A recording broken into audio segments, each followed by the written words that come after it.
The Rundown with Carrie Saldo podcast is funded by Armbrook Village Senior Living in Westfield with support services designed to help seniors age in place, including a Compass Memory Support Neighborhood. More at armbrookvillage.com.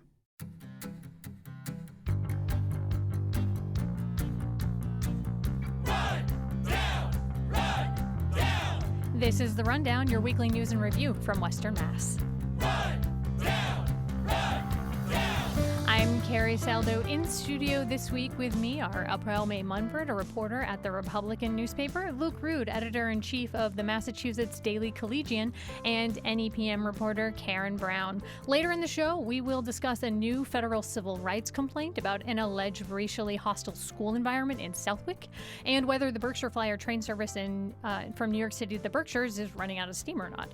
But first, two very different campuses and two very different administrative responses to pro-Palestinian encampments and demonstrations this week at UMass Amherst and Williams College. A quick disclosure here, the operating license for NEPM's main radio signal is held by UMass Amherst, and Williams College is a funder of the station. This program operates independently.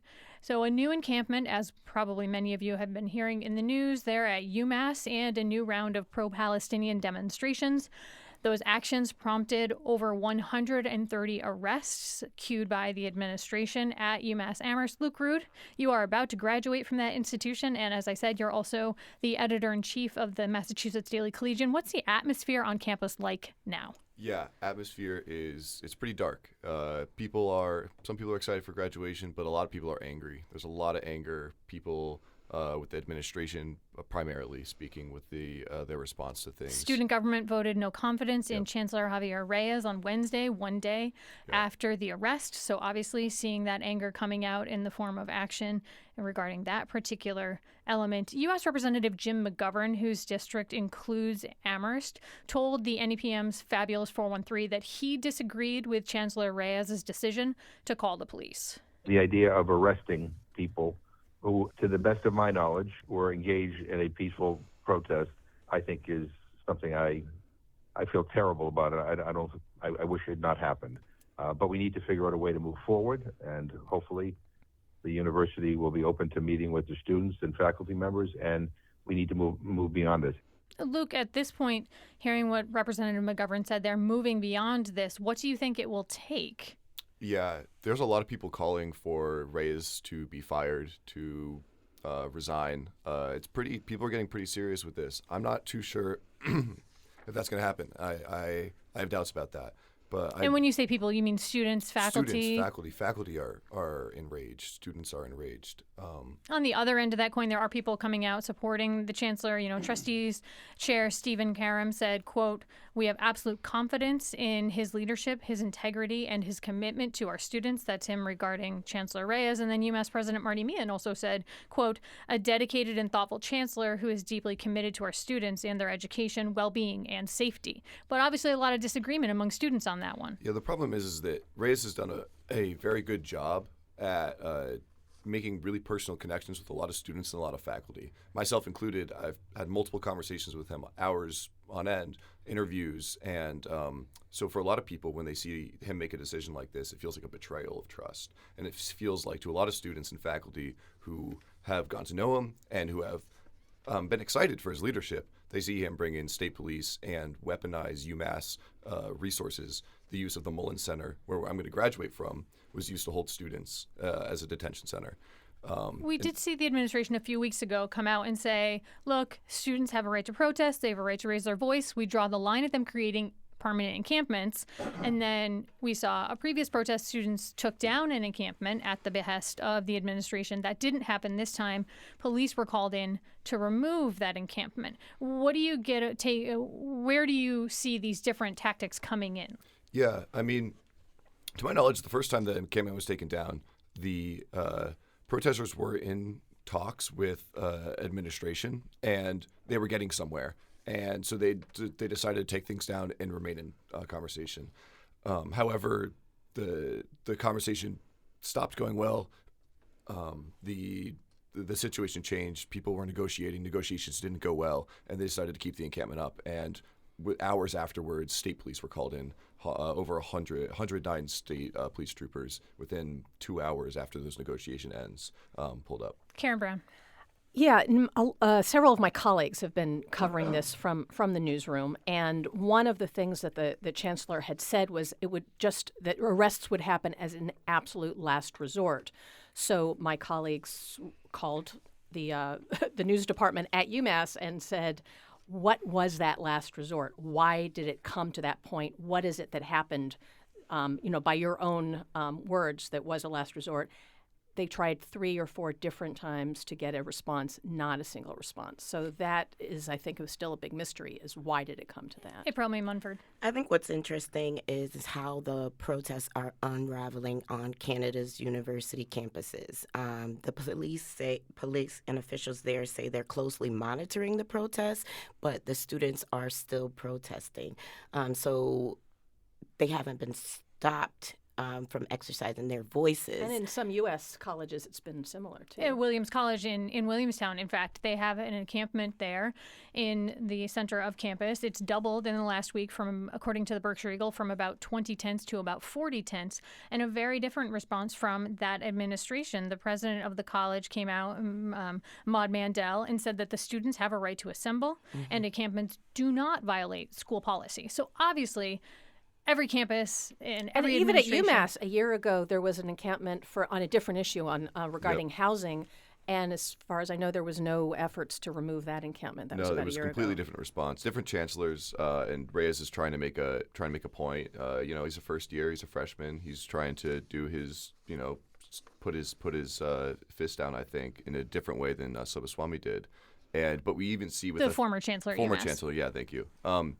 But we even see with the Theta Chi protests, these happened, 2 years ago now, similar size protests outside of a fraternity where people were throwing bricks through windows and flipping cars, actual, violence on the behest of on the backs of the protesters, and people were dispersed overnight, mostly peacefully.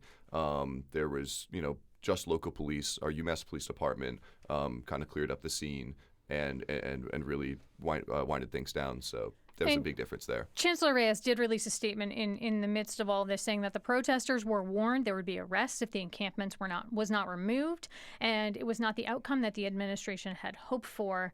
And a special meeting of the Faculty Senate will be called next week to discuss the incident. Do you think students are going to be very willing to meet with administration at this point, Luke? Yeah, I think students are definitely willing to talk with administration and voice their concerns. I think that a lot of people are pretty traumatized from what happened. There was legitimate police brutality that happened on campus. We have photos and videos, and that's been confirmed at this point, because I saw in the Collegian you were working to confirm that. Yeah, well, you can check out the coverage and watch the videos. And I encourage people to go and watch the videos for themselves. You'll see protesters thrown to the ground, kicked on the ground, thrown on a pavement, their heads pressed into the ground. We saw some pretty disturbing things, and that is a lot for the community to work through right now. We will see how this manifests in graduation next week. I know a lot of seniors who didn't have a graduation during COVID last year are, myself included, not too excited that all this stuff is happening around now. But yeah, it's hard to. And your commencement speaker, Colson Whitehead, has also said, given the arrests and the events that have unfolded at UMass, he has now said he will not be the commencement speaker at UMass. Yeah, it's hard to blame him. He is an incredible author and activist, and I think a lot of students are respecting and understanding his decision, as sad as they are to have him not as part of the commencement ceremony. We understand, and I think it's a real shame that things had to lead to this point. And the protests are unfolding at a time when President Joe Biden, for the first time this week since the war between Israel and Hamas began last October, said that he was setting conditions on the United States weapons support for Israel's war efforts. Luke, you're coming up on the end of the school year, as you just noted. Have you heard whether the end of the school year will mean the end of these protests? Yeah, this is. I've been on this campus 4 years. This is the biggest thing that has happened on our campus. There's been a lot. We've had a lot. There's usually a couple things every year that cause protests, that cause a lot of student action. I mean, people are calling for Javier Reyes to be fired after 1 year in as chancellor. Things are serious. And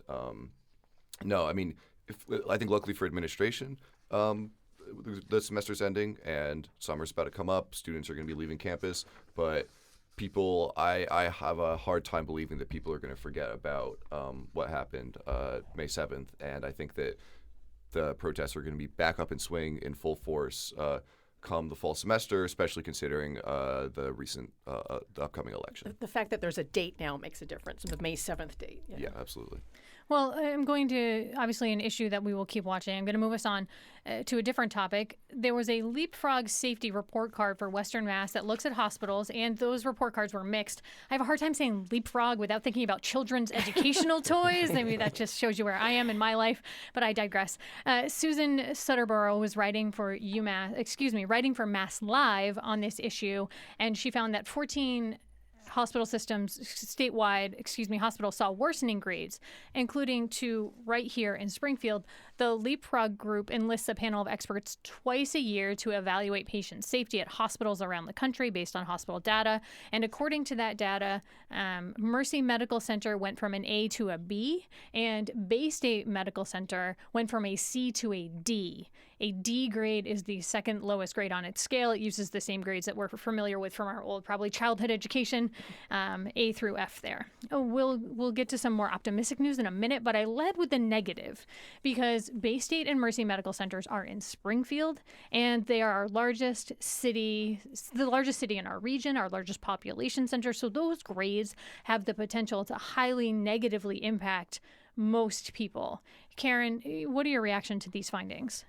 I mean, it's interesting that a lot of the reasons, if you go to the Leapfrog site, you can see what those particular grades were on. And a lot of the poor grades were on staff working together to prevent errors, communication about medication administration, hand washing. So a lot of things to do with, I think, staffing issues or overall communication, poor sanitation. Those were some of the highlights. And you have to wonder if that relates to sort of financial stressors on this hospital system, which is not unique in this country. Right now, there's just, especially in the wake of the pandemic, a lot of hospital systems are really cutting corners. I don't know exactly what has led to these particular ratings, but it is concerning. And I did reach out to Bay State Medical Center, still waiting to hear back from them. Mercy did say they responded they're working to address these issues, and obviously their grade didn't slip nearly as much as into slightly. Go ahead. Well, one thing that's interesting is that Bay State actually had good scores on leadership on error prevention, which makes me wonder, that seemed a little contradictory, how you have leadership looking at error prevention, but that didn't translate to actual error prevention. So yeah, and also Bay State has some new leadership coming in. A new CEO, I believe, will be starting in June. So it'll be interesting to see how they handle this situation. April? I think after the COVID-19, many of our healthcare workers are experiencing a high level of burnout. Absolutely. And so staffing levels, retention, pay, supports are all important to look at if we want things to get better. Absolutely. On the optimistic side, as I mentioned a minute ago, 6 other Western Mass hospitals have either A or B grades, and 3 improved from C grades. 3 others held their B grades. And when we look at those list of hospitals, it was interesting because they're in a lot of the smaller outlying communities like Bay State Wing and Palmer, Bay State Noble out in Westfield, Cooley Dickinson in Northampton, Bay State Franklin Medical Center. So obviously some of those hospitals within that Bay State system are getting great grades. It's just very different probably cultures within the buildings themselves and possibly different staffing ratios. I don't know. Yeah, absolutely. Okay, well, we're going to take a quick break here on the rundown. There's still more to come. We'll discuss whether the Berkshire Flyer train service to New York City is running out of steam and a new federal civil rights complaint about an alleged racially hostile school environment in Southwick. You're listening to The Rundown. We will be back.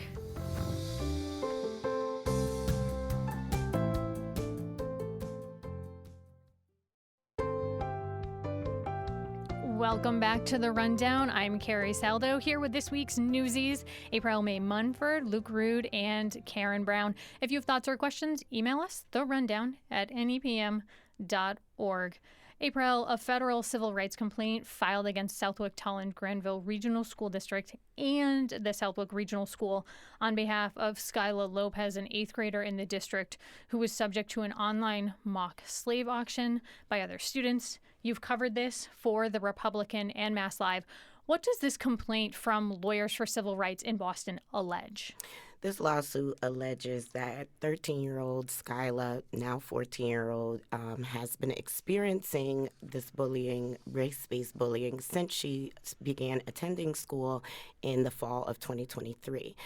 There's a series of incidents which began with a slip of the use of the N-word, which didn't go reported, but then it culminated into more uses of the N-word and different occasions, different classrooms by more students. And what the lawsuit alleges is that the Southwick School Department, the leadership in the building, did very minimum to address the race-based bullying in the classroom, which eventually culminated into the mock slave auction. So basically, if I'm hearing this right, essentially the complaint is saying because the school was not very proactive in saying this must stop, this is not acceptable behavior, students felt emboldened to go ahead then and do something even more abhorrent. Sure. And what is really interesting and what you'll find in other complaints against this district is that there's a safety plan that is put in place for students experiencing the bullying. But what's really interesting is that this safety plan includes students like Skyla to enter the building in a separate entrance, which is Yeah, othering right out of the gate. yes, Yeah. and it's isolating. So these this harassment has led to depression, suicide, and it's not what we see with this complaint that this is just the tip of the iceberg. And when you say suicide, do you mean you've seen these instances in other areas and in other related? That hasn't happened in this particular instance, has it?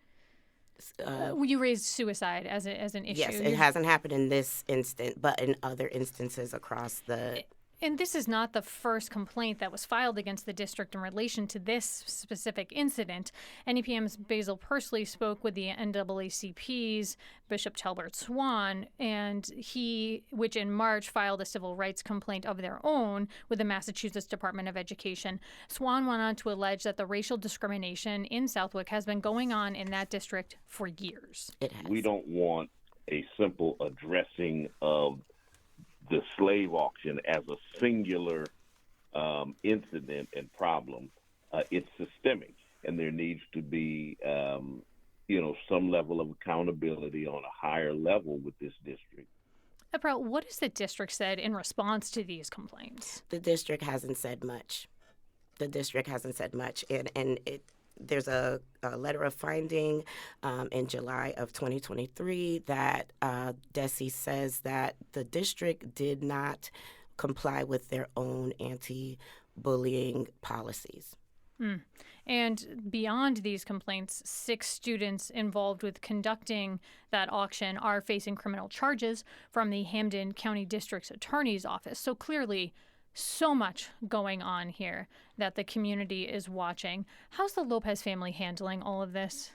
Well, Miss Lopez explained that her daughter has been a little feeling depressed and is, afraid to go back to school and doesn't feel like this is a safe environment for her learning. Well, certainly another issue that we will be watching. I will turn us to something happening out in the Berkshires. The Berkshire Eagles reporting some by Meg Britton-Malish. The headline on this story, the Berkshire Flyer returns this summer. Will another season make the train a permanent fixture or sunset the pilot? And this is limited service that's happening. And I wouldn't call it a Berkshires to New York train. It's more of a New York City to the Berkshires train to try and get people from the city into the Berkshires for the weekend. It's a very limited service. It finally launched in 2022, kind of after 5 years years of I think I can from politicians and others. And this is the second year of now there was supposed to be a 2-year pilot, and this is now the 3rd year. And according to Meg's reporting, the ridership isn't as high as estimated, nor is the train reaching the destination in a timely manner. So now the Massachusetts Department of Transportation is kind of giving it this 3rd year to find its steam. And we'll see where it goes. Obviously, lots of the people in the Berkshires are pulling for this. Former State Senator Adam Hines was a huge cheerleader for this project. He's since moved on. Among the panel, any train fans? I mean, what I think it's interesting that in this region, we are so desperate for trains to go anywhere. And there's been a lot more talk about, are we going to have an east-west rail happening? And I think for those in the West, that's got a huge economic value if we can get between Western Mass and the Boston area. But I think any train service up, down, over is welcome around here. Go ahead, Luke. Yeah, no, absolutely. The public transportation, especially around Amherst, huge. I mean, I don't get around anywhere without using the PBTA buses. Even there's Peter Pan buses to get to Boston, get to New York City. I mean, a lot of these public transportation kind of connect all across Western Mass and connect Western Mass to other places. So it's definitely interesting to see what's going on here. I remember when I was in New York City, just last year, I was seeing advertisements for this rail to get people out into the wilderness from into the mountains and beautiful areas from the city. So we'll see if any of that kind of marketing campaign works. Certainly the Berkshires will be rallying, pulling for this to happen, but a lot of moving parts. We'll keep watching it. I'm going to move us on to our predictions and scoops here, where we ask our panel to do something against their very nature, spill the tea about a story they're working on, or maybe make a prediction about the week's news. Karen Brown, let me start with you. Well, I am working on a podcast that has actually been released already. It's called The Secrets We Keep, and it's about how our secrets, what they say about society's taboos and stigmas, how they affect our mental health. And as I said, we have 4 episodes out already about LGBT issues, abortion, genetic testing, and even one on my own family's secret. And the next week is on money and how there are so many secrets about money, and people don't like talking about money. So that's out already. I've been listening. It's great. Thank you. Congratulations on the work. April. So I'm going to be working on the bigger story about the Southwick issue. I'm going to explore whether the district's actions or inactions have led to a hotbed of race and gender-based bullying and harassment, and we're going to look at other districts to compare. Luke, you're heading to graduation. This could be your last appearance on the Rundown. Yes, well, thanks for having me. Absolutely. Thanks for being here. What's your scooper prediction this week? Yeah, I think it's going to be really interesting to see what graduation is going to look like next week. I think you're going to see demonstrators, especially at the general undergraduate ceremony, and I think that it's going to be a pretty hectic time around the 5 college area. So excited to graduate, excited to be a part of the ceremony, and also excited to see what takes place on campus. Well, my prediction this week is in regard to Mother's Day, and a perennial favorite for many in this region is the Bridge of Flowers in Shelburne Falls, which will temporarily reopen this weekend. An impending construction project means that seasonal plantings there are on hold, but you will see perennials, so I predict that people will be gracious and understanding of the fact that this year it will be a bridge of far fewer flowers than perhaps we're used to seeing. But still a lot of mothers. Exactly. My thanks to this week's panel, April May Munford, Karen Brown, and Luke Rude. And the Rundown theme is courtesy of The Love Crumbs. Our director is Tony Dunn. Today's board op is Phil Bishop. Our engineers are Betsy Langto, Bart Rankin, Kara Foster, and Chuck Dubay. Production support and digital is courtesy of IU Suryawan, and thanks to Chris Schwantner for his support today.